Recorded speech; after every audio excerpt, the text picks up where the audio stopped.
NFL Survivor players who pick Baltimore are upset. Those that pick Green Bay are relieved.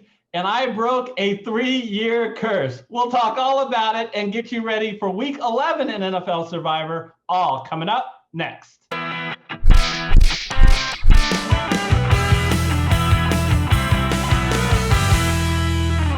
Hello, everyone. I'm Eric Lee. And I'm Michael Wiley, and we're the Fantasy Football Consultants. Michael, I need to get it out of the way. The 3-year curse. Those who don't know what I'm talking about. 2 years ago, the stupid Saints eliminated me as a home favorite. Last year, they eliminated me as a home favorite. And I finally got them right. But I have to admit, Michael, I was a little nervous when they dropped down 10-0. Well, congratulations. Yes, with Drew Brees going out after, well, they were already back up at that point. I'm sure you were really nervous. The Niners had this little showing right at the beginning, but then I think they showed their true colors and the Saints defense came out. So congratulations to you.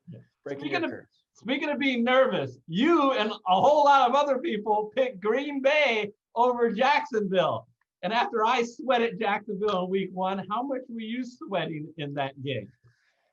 Well, more than I should have. I saw early that there was supposed to be all this wind and the weather was going to be so dramatic. But the Jacksonville Jaguars had a nice game plan to shut down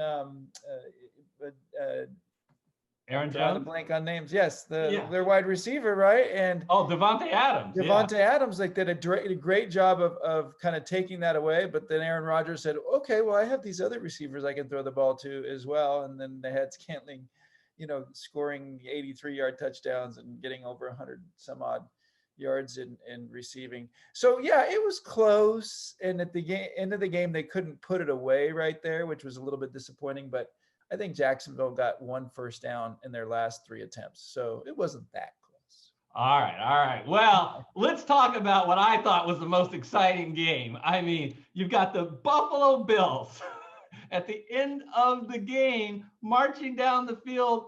It looked like they were just going to settle for a field goal to maybe take it to overtime. They complete the deep pass to Stephon Diggs. It looks like, they've got it. Bills win. Wow, what a throw and what a catch that Diggs made, right? Yeah. And the game was over. We've only seen a couple of those Hail Marys caught. And usually it's kind of from a bounce or misplayed.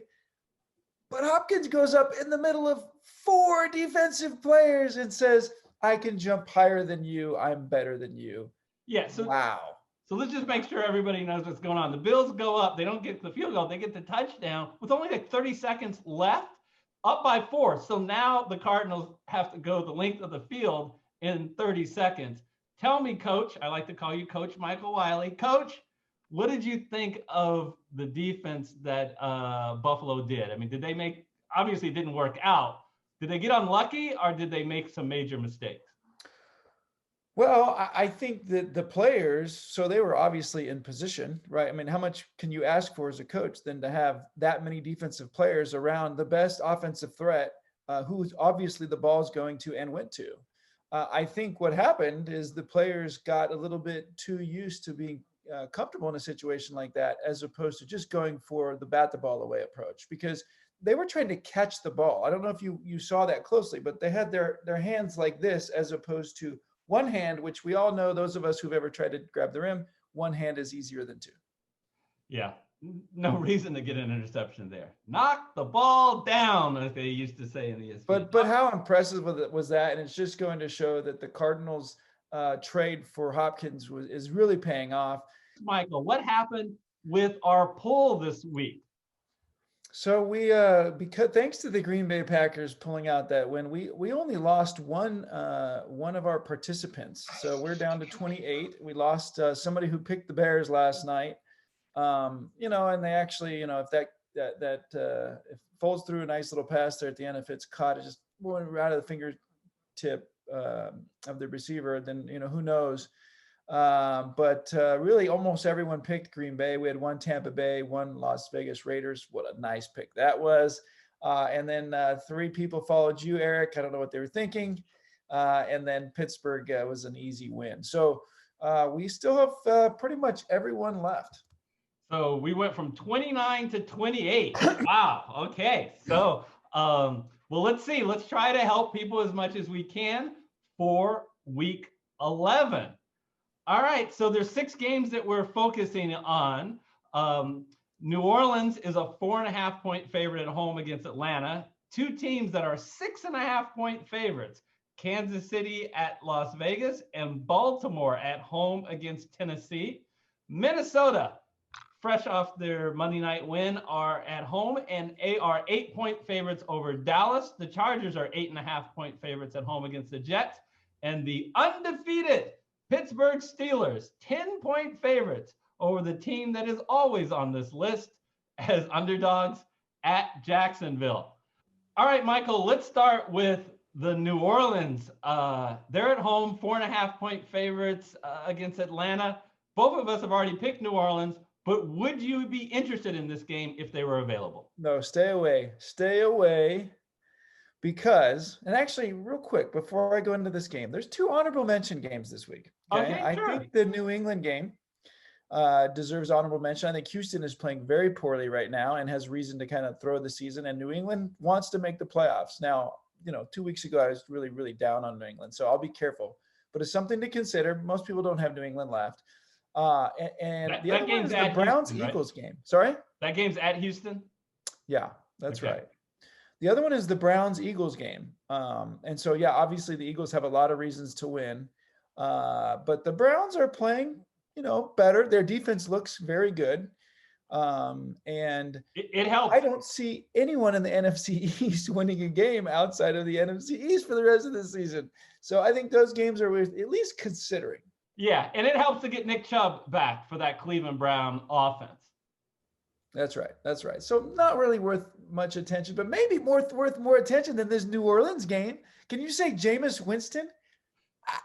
I mean, what did he have? More interceptions than touchdowns last year?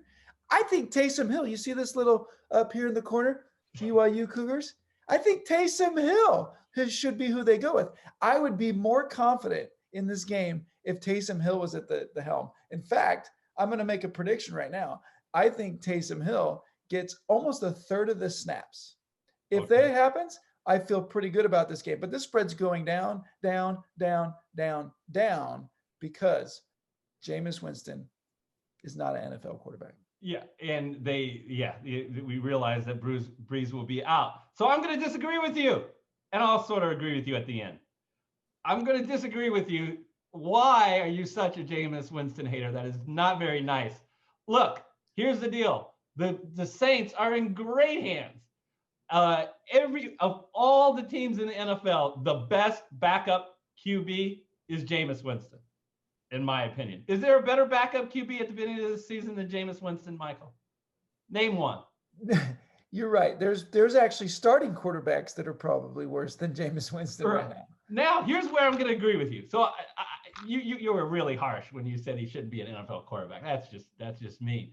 If I was a Saint fan, I'd be very happy to have Winston back. And Winston, of course, should be the quarterback, not Jason Hill, despite your Cougar bias. But here's where I'm going to go agree with you. For Survivor, I hate betting on Jameis Winston because the guy can be very good or he can be very bad. His problem, Michael, is he takes chances. He takes way too many chances. And I don't know, maybe on New Orleans, they'll ratchet it down for him.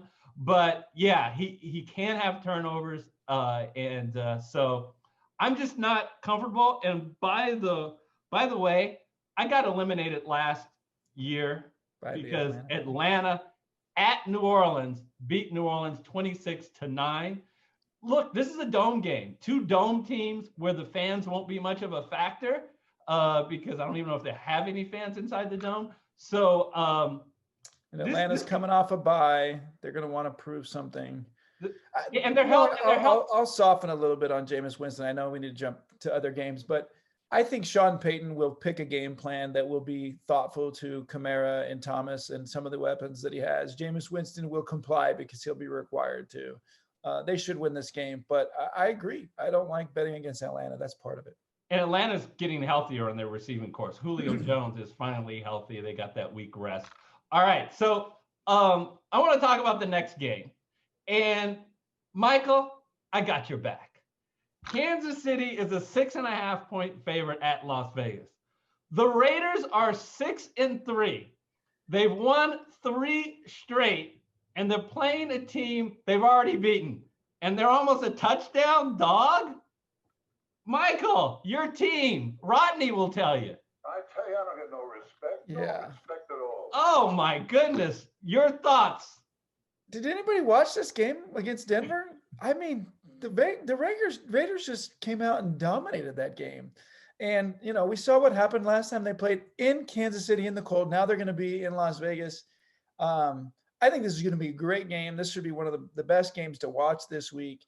You know, Kansas City's they're coming off a bye. They're going to find a way to make plays. Mahomes obviously is a stud. I certainly wouldn't want to bet against the Chiefs this week, but a 6.5-point favorite, no way. Yeah, and you shouldn't be betting for the Chiefs in Survivor, not when they have 3 home games. Denver, Atlanta, and the Chargers on their schedule. All are worse than the Raiders. Just if you were so patient to save Kansas City all this time, don't waste them here. And I'm going to continue with the theme. Baltimore, 6.5-point favorites at home against Tennessee. If you are so patient to wait to pick Baltimore, don't use them here. Look, I'm just going to say they have Dallas, Jacksonville, and the New York Giants at home on their schedule. So simply save them. But I have to remind everybody, you remember what happened the last time these two teams played, Baltimore and Tennessee? It was in the playoffs. 26-12. The Titans beat them. Yeah, I stay away from this game as well. I think we move on to the next 3 games. Yeah, it's really going to come down for most people, Michael, picking one of the top 3 games. You're either going to pick Pittsburgh, the LA Chargers, and Minnesota. I'd actually like to dispense with the team that neither of us are going to pick because we've already picked them. Pittsburgh, undefeated Pittsburgh, 10-point favorites at Jacksonville. What are your thoughts about this game after surviving Jacksonville last week? If you had Pittsburgh, would this be a game you would seriously consider playing? I mean, it's tempting, right? We saw Pittsburgh really take care of business. Roethlisberger's back and healthy, and that receiver core with Claypool, Juju, and Deontay Johnson are fantastic, and Roethlisberger knows how to take advantage of that. He's very confident with his receiver core. They haven't even really had to use their run game, and their defense is, I think, the best defense in the NFL. So I feel pretty good about this game. I think Jacksonville has kind of pested teams, but they've continued to lose since week 1. I'd be tempted. I think maybe I would pick it if it was a game left. There's a couple games I like almost as well. Yeah, Jacksonville's lost 8 in a row. And they've now given up an average of 30 points, more than 30 points a game against, like you said, a great offense. Yeah, as far as future value, there is no better game than this, in my opinion, but they do host Washington and they're at Cincinnati. So there's some games out there.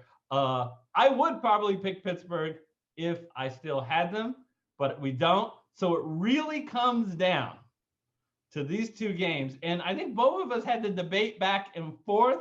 Are we going to pick the Chargers? Are we going to pick Minnesota? They both play inferior. They're both at home playing inferior teams coming off a bye. Who would you like to talk about first? Well, let's go ahead and go with this Jets Charger game because I think I have the Chargers available to me, and I'm really tempted to pick the Chargers here because to me the Jets, they're the worst team in the NFL, with the Cowboys being a close contender for that title. The only thing that scares me, one is the Chargers have continued to play, poorly in the last few weeks against teams that are good but not great. And that Denver loss was a rough one. I think Eckler's still out. Obviously that hurts. Herbert's still, he's a rookie. He looks great, but their defense just hasn't been what they were supposed to be with some of the injuries that they've had. Yeah. I'm a little bit afraid, especially since what we saw from the Jets against New England. I'm a little afraid that the Jets want to get that one win is off their belt before they kind of tank the rest of the season. And so this is a good chance for them coming off of a bye.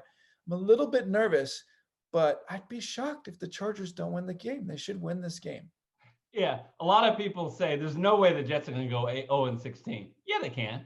But if they don't, this is one of the key games they should be able to get.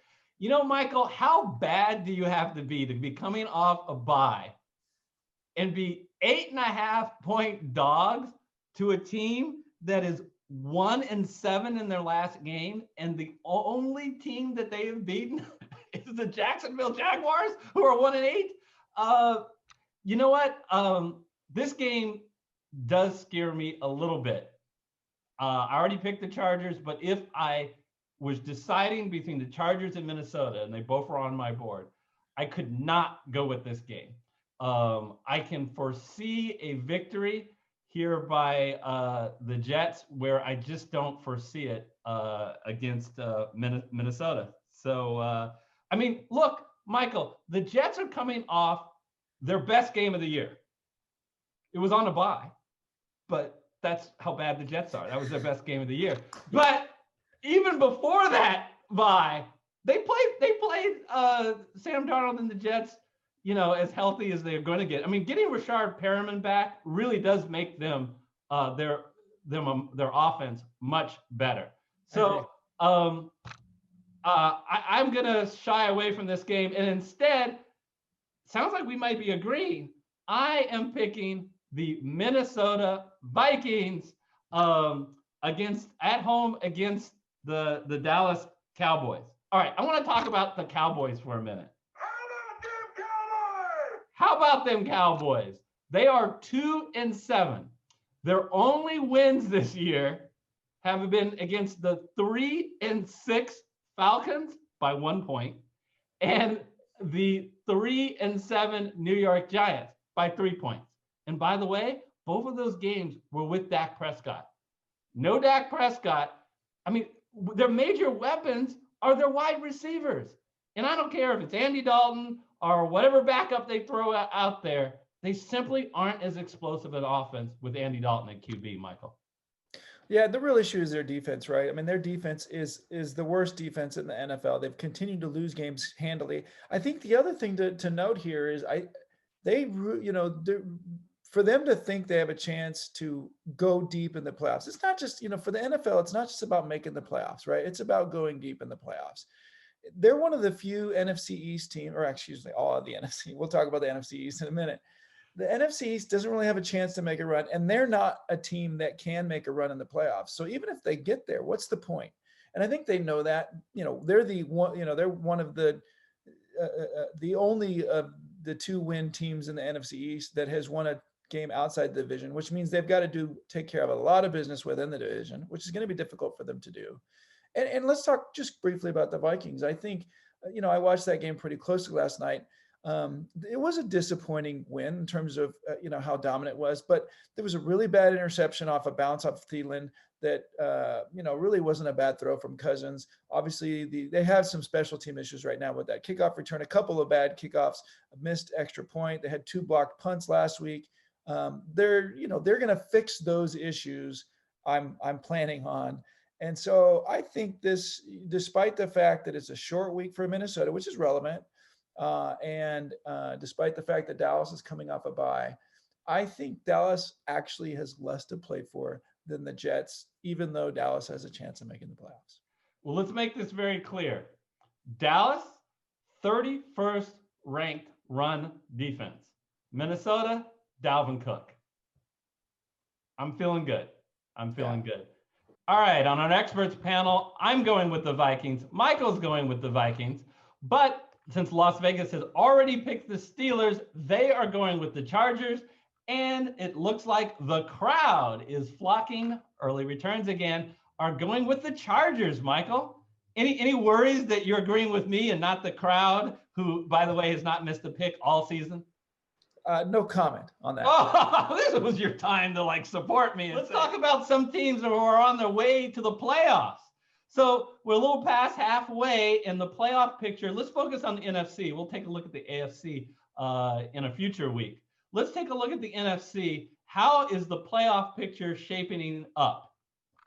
Well, it's actually shaping up really clearly. So I'm glad we're starting with the NFC this week, because it's, really there's only a team or two on the outside looking in that really has a chance, other than perhaps we'll talk about the NFC East. So in the South, it's between Tampa Bay and the Saints, with whoever loses that probably being a wild card team. In the North, it's clearly Green Bay. In the West, we've got three teams, obviously, with Arizona, LA, and Seattle in that current order. But all three teams really should make the playoffs despite who wins the division. And then we have the NFC East. Wait till we get to the AFC and I can rip the Raiders. Although they've won 3 straight, I'm glad we're waiting when hopefully they've got a couple losses. So if we're trying to figure out, well, what team will make the playoffs and what team won't make the playoffs, the biggest question really is this NFC East, or what I affectionately call the NFC least, because I've been watching football a long time in the NFL, and I do not remember a worse division. The Philadelphia Eagles, who are at the top of the standings in the NFC East, they have a worse record than all 4 teams on the NFC West and all 4 teams in the NFC North. Is that just unbelievable? Yeah, no, it is. It's embarrassing. What we want to do is we wanted to analyze who's going to win this NFC East. And I think to properly do it, let's take a look at their actually remaining schedules. I want to see if my pick, which was the Philadelphia Eagles, will they be able to hold on, especially given I know that they have a tough schedule in the next 5 games. So looking at the Philadelphia Eagles schedule, like I said, at the Browns, Seahawks, then Eagles, Saints, Cardinals, those 5 games, they're going to get 1 at most, maybe 0. But then they're against the Cowboys and Washington. Here's what I think I'll say. They got 2 wins. I feel comfortable saying they got 2 wins out of those. So let's move up their total from 3 and 7 to 5 wins and a tie. 5 wins and a tie. Let's see if any team can beat 5 wins and a tie. Go with the Giants. Hey, do you disagree heavily with that with the Eagles? Am I being too mean? Well, I think 2 is. I'd be confident in 2 wins out of those, because they should beat Dallas. And if you say they're going to win, so there's a chance that they'll being get tough 6. on them, saying they're not going to win that last game. But you know what? Let's go with it. 2 confident wins. Okay, so the Giants, they get a nice needed bye before they go into play at home against Cincinnati Bengals, who they got a real chance of. Maybe they'll get a tie there. That would be interesting. Then they go into Seattle, play the Cardinals at home, the Browns at home, at Baltimore Ravens, and then they get, thankfully, the Cowboys at the end. So if they can beat the Bengals, they get 2 wins.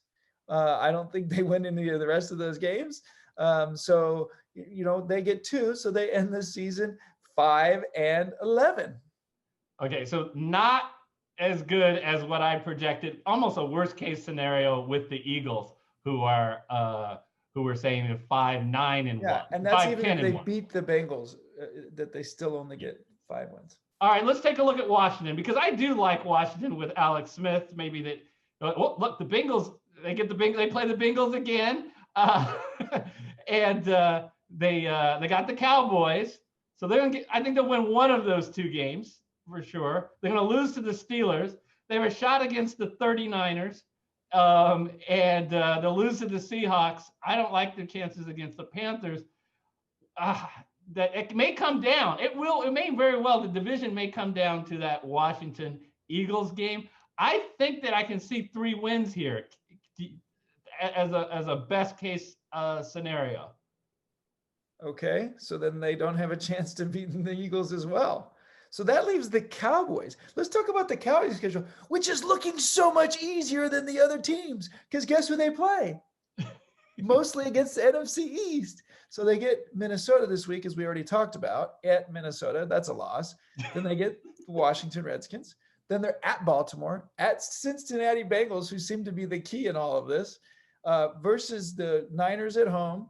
And then they get to play at home against Philadelphia and then at the Giants. So they have the easiest schedule. They should win at least. No, they're probably not going to win any of those games because they're the worst team. Maybe they get one, maybe two. So the best they're going to be is 4-12. But it's interesting. The Cowboys very much have their fate in their own hands here, even though they're technically right now in last. Have we passed the trade deadline? Can they go pick up a quarterback who's decent? Who would they? Who's better than Andy Dalton, who's a backup? Yeah, exactly. And the Saints won't give up Jameis Winston at this point. It's just looking at this now makes me think that Dallas should win this division. It's their division to win, and it's not going to happen. Yeah, and it also makes me look and realize it's sort of about, wow, it's funny to say, oh, well, a 6-10 team are going to win the division. And in the back of your mind, think, no, someone is going to do better than that. No one's going to do better than 6. No one is going to have less than 10 wins in this division. The 10 losses in this division. Yeah. So that's crazy. The Eagles could very well win the division 5-10-1. All I would say is if you're an NFC East fan, just be thankful. You can still be having playoff dreams. So that's good for you guys. I just want to take a moment to thank everybody. If you haven't yet, you want to do us a solid, please hit the red subscriber button. We are tracking, we're just coming up to 7,500 subscribers. Really love to, if at all possible, to get to 10,000 at the end of the year. And as a special thanks to all of our subscribers, we will do a contest specific to our subscribers at the end of the year to win real money. It'll be a Survivor style type thing in the playoffs. So please stay tuned to our channel, even if you're out of your Survivor pool. And please remember to comment, tell us who you're going to pick this week and why, and go ahead and comment on the NFC East or the NFC playoffs. We love hearing from you guys. Thank you. All right, and as we start to enter, believe it or not, Michael, the holiday season, everybody out there, be safe, take care, and we'll see you next time. See you soon.